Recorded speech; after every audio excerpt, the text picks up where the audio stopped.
Good morning. Welcome back to Bottom Blues. You can see I got a mix of sun and shade right here, so I'm keeping the sunglasses on. Sun is going right over the eyes here a little bit. But today we're doing Psalm 120. We're out of Psalm 119. You know what that means? I get to use a different thumbnail.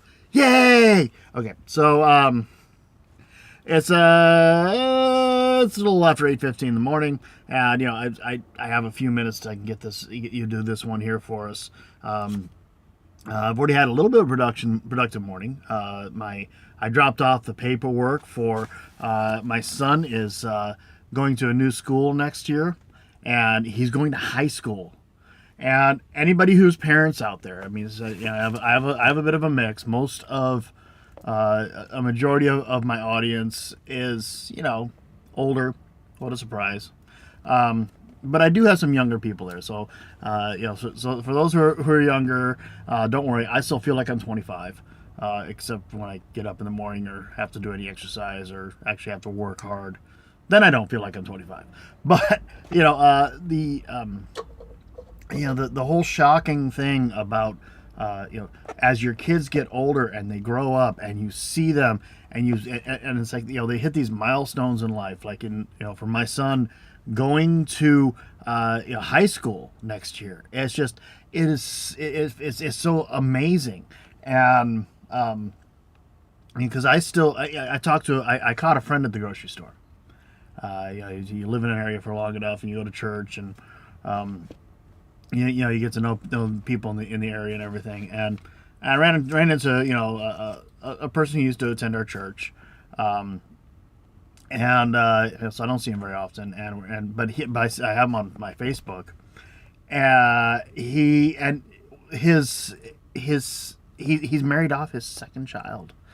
When we say he's married off, it's like he made sure they got no. Well, he did pay for an awful lot of it, and they had an outdoor wedding, and he built this arbor for them for them to be married underneath.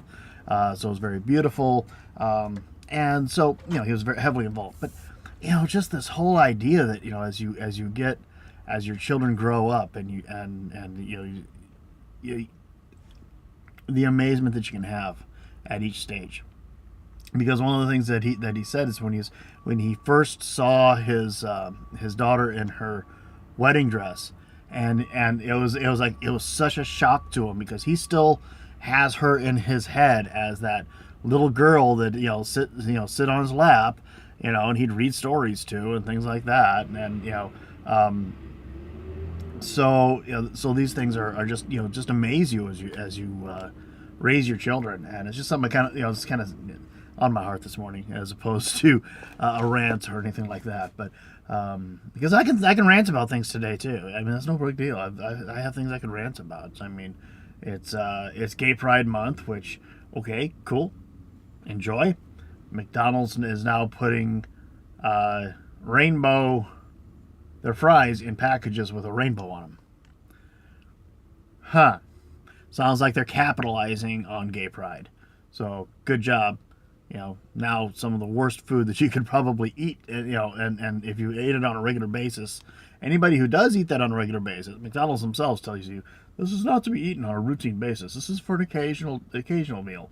That's how they justify how much fat, salt, and all that fun stuff is in it. But where else is it? It's on Facebook.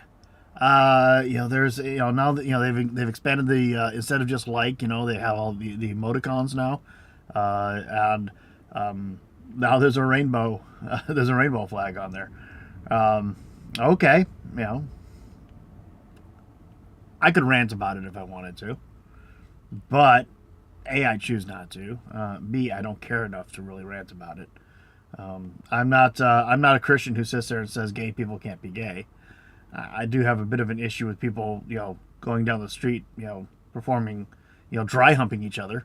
I do have an issue with that. I don't care if you're, I don't care if you're gay or straight, or any other the number of the other options that people have made up out there. But so anyway, I am starting to rant. Okay, stop. Okay, so for today's reading, Psalm 120. Let's get into it.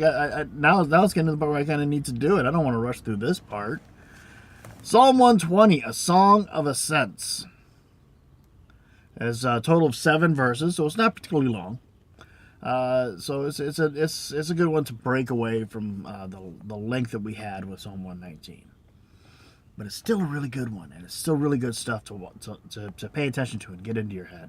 So Psalm 120, a song of ascents. I call on the Lord in my distress, and he answers me. Save me, O Lord, from lying lips and from deceitful tongues. What will he do to you? And what more besides, O deceitful tongue? He will punish you with a warrior's sharp arrows, with burning coals of the broom tree. Woe to me that I dwell in the Mesech, that I live among the tents of Kedar. Too long I have lived among those who hate peace. I am a man of peace, but when I speak, they are for war. So, save me, O Lord, from lying lips and deceitful tongues. So, here's reading of the Lord. Thanks be to God. One of my other coworkers just pulled up in his bike. He has a nice Harley. He's had that thing for a few years, and that means it's time for me to get inside. So God bless you. Have a great day. I will talk at you later. Bye now.